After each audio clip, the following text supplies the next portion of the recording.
20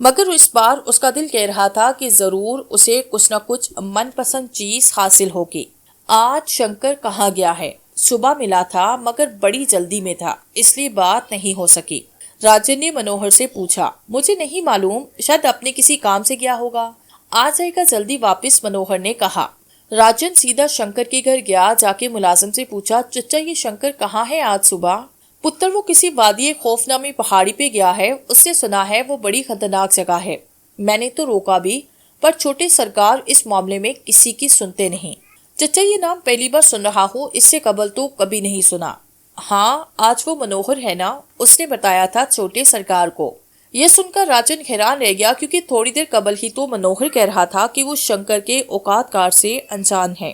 شنکر کو گئے ہفتہ ہو چکا تھا، وقت گزر رہا تھا۔ ایک دن اچانک منوہر نے چچا رام لال کو گھر سے نکال کے گھر پہ قبضہ کر لیا۔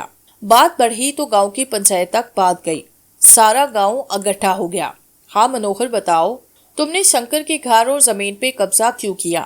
میں نے کوئی قبضہ نہیں کیا، اب شنکر بیچارہ جب اس دنیا میں نہیں رہا تو اس کا سب کچھ میرا ہی ہوا نا، اس کے علاوہ اور کون ہے اس کا رشتہ دار؟ منوہر نے پھیکی مسکراہٹ کے ساتھ کہا۔ کیا مطلب ہے تمہارا؟ گاؤں کے مکھیا نے غصے سے کہا۔ منوہر وادی خوف کی جانب گیا تھا، وہاں ایک دوست نے اسے دیکھا تھا، اسی نے بتایا کہ وہ اب اس دنیا میں نہیں، کسی پہاڑ سے گر کر اس کی موت ہو گئی ہے۔ میرا دوست بخشی ناتھ اس بات کی گواہی دے گا۔ گواہی کے بعد محفل ختم ہو گئی، مگر گاؤں سوگوار تھا۔ اور ادھر شنکر جب آخری پڑاؤ کے بعد آگے بڑھا، اس نے محسوس کیا کہ اس کے پیچھے کچھ نامعلوم افراد ہیں، مگر اس نے بے خوف و خطر سفر جاری رکھا۔ جب وہ وادی خوف کے بالکل قریب پہنچا، وہاں پہ سارا پہاڑی سلسلہ درختوں سے چھپا ہوا تھا۔ اب رات کے اندھیرے میں آگے بڑھنا اور اوپر جانا مشکل تر ہو رہا تھا، مگر شنکر کا سفر جاری رہا۔ اس نے کئی بار محسوس کیا جیسے اس کے پیچھے کوئی ہے، مگر اندھیرے کی وجہ سے اسے کچھ نظر نہیں آیا۔ اچانک اس پہاڑ پہ اسے پیچھے سے دھکا لگا تو وہ سیدھا ایک اندھی گہری کھائی میں جا گرا۔ گرتے ہوئے اس نے انسانی کہکہے سنے، اس کے بعد اس کا ذہن گہری نیند میں چلا گیا۔ اچانک وہ ہڑبڑا کے اٹھا، وہ ایک سرسبز وادی میں تھا۔ اس کے چاروں طرف حسن و رعنائی کے ایسے نظارے تھے جو اس سے قبل اس نے کہیں نہ دیکھے تھے۔ وہ پھول کلیوں رنگوں میں کھو گیا۔ اچانک اسے ایک آواز نے متوجہ کہا، تم یہاں کیوں آئے ہو؟ شنکر نے اٹھ کے چاروں طرف دیکھا، وہاں کوئی نہ تھا۔ تم کہاں ہو؟ اس نے بلند آواز میں پوچھا۔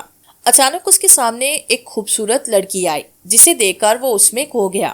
اس کے ذہن میں کئی تشبیہات و استعارے آئے، مگر اس نے خود پہ قابو پا کے کہا، میں ان کی تلاش میں رہتا ہوں جو دنیا والوں کے لیے اوجل ہیں، جس سے لوگ خوف کھاتے ہیں، جن کے تصور سے انسان ڈر جاتے ہیں۔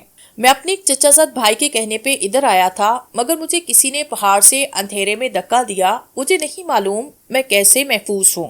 تمہیں مار ڈالنے کے لیے ادھر بھیجا گیا تھا۔ اے اچھے انسان، تمہارے اندر کی اچھائی نے تمہیں بچایا۔ یہاں بہت سے لوگ آتے ہیں جو مختلف عمل کر کے ہماری دنیا میں زہر گھولنے کی کوشش کرتے ہیں، جس کی وجہ سے ہم مجبور ہو کر بدلہ لیتے ہیں۔ لڑکی نے کہا، آؤ تمہیں یہاں کی سیر کرواؤں۔ شنکر کو ایسے لگا جیسے کوئی اندیکھی طاقت اسے کھینچ کر فضا میں بلند کر رہی ہے۔ اس کے پاؤں فضا سے جیسے اوپر اٹھے، اسے لگا جیسے وہ اڑتا چلا جا رہا ہے۔ چاروں طرف خوبصورتی کے نظارے جا بجا بکھرے ہوئے تھے، ایسے خوش رنگ پھول تھے جو اس نے کبھی نہ دیکھے تھے۔ جھیلوں کا ایک جال نظر آیا، جہاں پانیوں پر ایسے آبی جانور پرندے تیر رہے تھے جو اس نے کبھی نہ دیکھے تھے۔ فضا میں خوشبو کا بسیرا محسوس ہو رہا تھا، پرندوں کی چہک سے ہواؤں میں نغمگی کی کیفیت طاری ہو رہی تھی۔ ایسے محسوس ہو رہا تھا جیسے کائنات کا سارا حسن اس جگہ سمٹ آیا ہو۔ پھلدار درختوں پہ لگے پھل قدرت کا انعام محسوس ہو رہے تھے۔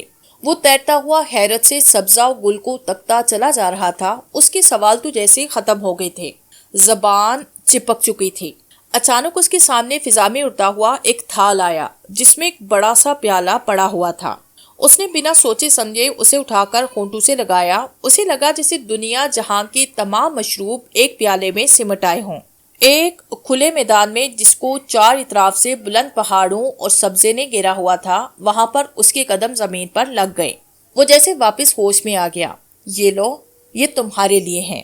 اسے اپنے گاؤں جا کر کھولنا اور سب کو سامنے بتانا کہ یہ تمہیں اس بستی سے تحفہ ملا ہے، اور ہاں اچھے انسان، دوبارہ ادھر مت آنا، ہماری اور تمہاری دنیا الگ ہے، جاؤ اپنی دنیا میں۔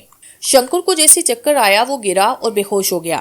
اس کی دوبارہ آنکھیں کھلی تو وہ اپنے گاؤں سے باہر پڑا ہوا تھا۔ وہ کچھ سمجھ نہیں پا رہا تھا اس نے خواب دیکھا تھا یا پھر حقیقت، مگر جب اس نے اپنے سامان کا تھیلا کھولا تو اس کے اندر وہ پوٹلی موجود تھی۔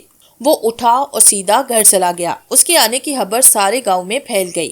سارے گاؤں کے سامنے اس نے پوٹلی کھولی، اندر سے جو نکلا تو اسے دیکھ کر سارا گاؤں چونک اٹھا، مگر سب سے زیادہ حیرت منوہر کو تھی۔ پوٹلی ہیروں سے بھری ہوئی تھی، ایسے ایسے لال و گوہر تھے جسے دیکھ کر سب بس دیکھتے چلے جا رہے تھے۔ سارا گاؤں خوش تھا، مگر کچھ چہرے بجھے ہوئے تھے۔ شام کے وقت منوہر اپنے 4 دوستوں کے پاس پہنچا۔ یار منوہر، تم نے تو کمال کر دیا، کیا جگہ دکھائی، مجھے سب وہاں پر ملا، اب میں آئندہ کہیں نہیں جاؤں گا، یہ میرا آخری دورہ تھا۔ اگلی صبح منوہر اور اس کے 4 دوست گاؤں سے غائب تھے، کوئی نہیں جانتا تھا کہ وہ کہاں گئے۔ منوہر اور اس کے چاروں دوست آندھی اور طوفان کی طرح وادی خوف کی جانب جا رہے تھے۔ یار منوہر، ہمیں بھی ویسا مال ملے گا؟ ہاں نا، کیوں نہ ملے گا؟ وہ اکیلا اتنا کچھ لے آیا ہے، ہم تو 5 ہیں، پھر ہمارے پاس اعلیٰ اسلحہ ہے، ہم تو چھین کر لائیں گے سارا خزانہ۔ کئی دن کے سفر کے بعد ایک شام وہ لوگ وادی خوف میں پہنچے۔ تھکاوٹ کی وجہ سے وہ جاتے ہی سو گئے۔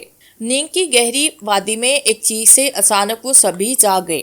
رات اپنے زوروں پر تھی، چاند تو نکلا ہوا تھا، مگر ایسے محسوس ہو رہا تھا جیسے بادلوں نے ساری روشنی کو آج چھپا لینے کا ارادہ کر لیا ہو۔ ہر طرف کالک ہی کالک نظر آ رہی تھی۔ سبھی خوفزدہ نظروں سے ادھر ادھر دیکھ رہے تھے۔ ایک تیز آواز فضا میں گونجی، اے لالچی لوگو، تم سب کو تمہاری موت یہاں پر کھینچ لائی ہے، تم سب گنہگار ہو، تم نے ایک معصوم انسان کو قتل کر کے اس کے مال و دولت پہ قبضہ کرنا چاہا تھا۔ کانپتے ہاتھوں سب نے اسلحہ نکالا، جلدی جلدی سب نے لالٹین روشن کی۔ روشنی میں جو پہلی نظر آئی وہ زمین پہ پڑی ہوئی خون آلود انسانی کھوپڑیاں تھیں، جسے دیکھ کر سب کی ایک ساتھ چیخیں نکل گئی۔ کون ہے؟ سامنے آؤ، منوہر نے حوصلہ کرتے ہوئے کہا۔ اچانک جگدیش نے بلند آواز میں کہکھال گایا، بس پھر تو جیسے اس پہ دوڑا پڑ گیا۔ منوہر، تم قاتل ہو، تم نے دولت کی خاطر ان سب کے ساتھ مل کے اپنے ہی بھائی کو مار ڈالنا چاہا۔ ایسا لگ رہا تھا جیسے جگدیش اپنے آپ سے باہر نکل کر بے ساختہ بول رہا ہو۔ بولتے بولتے وہ گرا اور بے ہوش ہو گیا۔ منوہر اور باقی لوگ آہستہ آہستہ آگے کی طرف جا رہے تھے۔ روشنی کا ایک جھماکا ہوا، انہیں سامنے 30-40 فٹ دور ایک انسان کھڑا نظر آیا۔ سب نے ایک ساتھ فائر کھولے، انہیں ایسے لگا جیسے ساری گولیاں سامنے کھڑے انسان کے سینے میں اتر گئی ہیں۔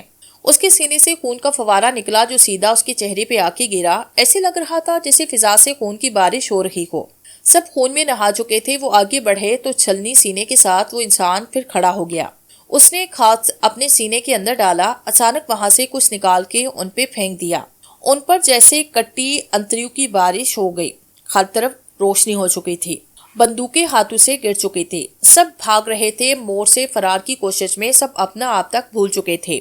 بخشی ناتھ اور منوہر ایک ساتھ بھاگ رہے تھے، دوسرے دونوں الگ بھاگ رہے تھے۔ بھاگتے بھاگتے دونوں ایک غار میں پہنچے، جلدی سے غار میں گھس کر چھپے۔ اچانک غار کا منہ بند ہونے لگا، غار روشنی میں نہا گیا۔ غار میں ہر طرف عجیب سی بو پھیلی تھی، دونوں اٹھ کر غار دیکھ رہے تھے۔ اچانک ایک تیز چیخ نے ان کے دل کو دہلایا۔ ان کے سامنے ایک بنا چہرے کی عورت کھڑی تھی، اس کے ہاتھ بڑھتے چلے جا رہے تھے۔ وہ پیچھے ہٹتے ہٹتے دیوار کے ساتھ لگی، ہاتھ آگے بڑھ رہے تھے۔ دیوار سے کسی اندیکھی طاقت نے دونوں کو ہوا میں اچھالا۔ دونوں ہوا میں تیرتے جا رہے تھے۔ جب دونوں کے گلے ان ہاتھوں کے آگے آئے، وہ بڑے چیخے مگر بوجھ سے بچ نہ سکے۔ ان کے سر سے تن جدا ہو کر غار سے باہر دور جا گرے۔ بخشی ناتھ ایک پتھر کے پیچھے چھپا بیٹھا تھا، اس کے پیٹ سے کچھ ٹکرایا، مڑ کے دیکھا تو اس کے دوستوں کے دھر اور سر دونوں کو سامنے ہوا میں معلق نظر آئے۔ وہ اٹھ کے بھاگا، اسے دھکا لگا، سیدھا گہری کھائی میں جا گرا، جہاں پہ موت کی آغوش نے اسے سمیٹ لیا۔ منوہر ہر طرف پاگلوں کی طرح بھاگ رہا تھا، ہر طرف موت کے ہلکارے اسے محسوس ہو رہے تھے۔ عورتوں کی ہیبت ناک چیخیں ماحول میں دہشت ناک پھیلا رہی تھی۔ ہر طرف جیسے خون پھیلا تھا، ہوا تیز ہو چکی تھی، فضا میں جیسے ہزاروں روحیں کسی کی موت پہ محوے رقصاؤ کے نہ تھی۔ منوہر دھرم سے گرا اور بے ہوش ہو گیا۔ اس کی جب آنکھ کھلی تو اس کی طرف اس کے 3 دوستوں کی لاشیں پڑی تھی، مگر ہر طرف ہیرے جواہرات لالو گوہر بکھرے پڑے تھے۔ اسے دوستوں کی موت، رات کا ماحول، پیٹ کی بھوک سب بھول گئی۔ وہ بس پاگل ہوئے جا رہا تھا۔ وہ لاتعداد دولت کا مالک تھا، وہ ہنس رہا تھا۔ وہ پاگلوں کی طرح ہیرے دیکھ رہا تھا۔ اس نے بڑے بڑے صندوق دیکھے، کھولا تو اندر نگینے ہی نگینے تھے۔ وہ سب کو سینے سے لگائے پاگل ہوئے جا رہا تھا۔ کب دن گزرا اسے کچھ یاد نہ رہا، وہ تو بس سب سمیٹ رہا تھا۔ اسے بھول چکا تھا وہ اپنے کتنے دوست کیسے کیسے کھو چکا ہے۔ اسے یہ بھی یاد نہیں تھا کہ یہاں سے واپسی کا راستہ کیا ہوگا، کیا یہ غار اس کا مدفن بنے گا یا وہ کسی گہری کھائی میں گر کر گر جائے گا۔ ابھی چند گھنٹے قبل اس کے دوست کس عبرت ناک موت کا شکار ہو چکے تھے۔ بس لالچ و ہوس کا پجاری اس ظاہری دولت کو پا کر خوشی سے نہال ہو رہا تھا۔ رات کے اندھیرے نے اسے آ لیا، وہ سب کچھ سینے سے لگائے بیٹھا تھا۔ جب پیٹ کی بھوک اسے ستانے لگی تب اسے ہوش آیا، وہ ایک ایسی جگہ تھا جہاں خد نگاہ بس مال و زر تھا اور کوئی چیز نہ تھی۔ زندہ رہنے کی جدوجہد کرتا بھی تو کیا کرتا، اس نے تو مال و زر کے ہاتھوں اپنی سانسیں بیچ دی تھی۔ ایک کے بعد دوسرا دن بیتا، وہ بھوک سے بھلکنے لگا، پھر چیخنے لگا۔ اسے کھڑا ہونا مشکل ہو رہا تھا۔ اس نے زور سے کسی کے گھنگرو کی جھنکار سنی، سر اٹھا کے دیکھا، ایک لڑکی چلی آ رہی تھی۔ مجھے پانی دو، مجھے کھانا دو، میں مر رہا ہوں، منوہر چیخا۔ تم بدلے میں مجھے کیا دو گے منوہر؟ تم یہ سب لے لو، بس ایک پیالہ پانی، بس ایک گھونٹ، یہ لو پیالہ۔ لڑکی نے اسے پیالہ دیا۔ اس نے بند آنکھوں کے ساتھ پیالہ پکڑا، جھٹ منہ سے لگایا، مگر پانی کہاں تھا؟ وہ پسے ہوئے ہیرے تھے جو اس کے حلق سے پار ہو گئے۔ وہ چیخ میں نہ سکا جب موت نے اسے گلے لگا لیا۔ ہر طرف دولت کے انبار تھے، مگر ایک نوالا روٹی اور ایک گھونٹ پانی پیے بنا وقت کا سب سے دولت مند آدمی بھوکا پیاسا مر چکا تھا۔ زندگی کی حقیقت ایک غار میں بے گورو کفن پڑی تھی۔ یہ صرف منوہر کی لاش نہیں، یہ انسان کے لالچ، اس کی ہوس، اس کے نشے کی موت تھی۔ مگر کیا اس موت سے کوئی انسان کچھ سیکھ بھی پائے گا؟ یہ کوئی نہیں جانتا۔ جگدیش کی آنکھ کھلی، وہ اپنے گاؤں میں تھا، اس کے گرد لوگ جمع تھے۔ وہ اٹھا، چیختا چلاتا شنکر کے گھر پہنچا، چیخ چیخ کے بتا رہا تھا کہ منوہر نے جان بوجھ کر تمہیں وادی خوف میں بھیجا تھا تاکہ تمہیں قتل کر کے تمہاری دولت پہ قبضہ کر لے۔ تمہیں پہاڑ سے دھکا بخشی ناتھ نے دیا تھا۔ وہ سب وادی خوف میں لال و گوہر کی تلاش میں گئے تھے، جہاں موت نے سب کو لپیٹ میں لے لیا۔ یہ کہہ کے جگدیش گرا۔ جب اسے شنکر نے سیدھا کیا تو وہ مر چکا تھا۔ شاید قدرت انتقام لے چکی تھی۔ کون کب اٹھے گا یہ فیصلہ انسان کے ہاتھ میں نہیں تھا۔ شنکر زندہ تھا، اس کا خواب یا حقیقت وہ کیا تھا وہ بھی فیصلہ نہیں کر پایا تھا۔ جب یہ سب ہو گیا، وہ وادی خوف کو ہمیشہ وادی حسن کے نام سے یاد رکھنا چاہتا تھا۔ وہ روح تھی، چڑیل، کوئی جن یا کوئی پری، وہ جو بھی تھا، اس کے یاد، اس کا نقش اس کے دل و دماغ میں محفوظ ہو چکا تھا۔ مگر اس کا سفر تمام ہو چکا تھا۔ ڈر تھا یا اس لڑکی کی محبت؟ وہ خود سے وعدہ کر چکا تھا کہ اب دوبارہ کسی کوچ کا حصہ نہیں بنے گا۔ اس کے پاس اب ایسی یادیں اور سبق تھے جو اس کے لیے کبھی دھندلا نہیں سکتے تھے۔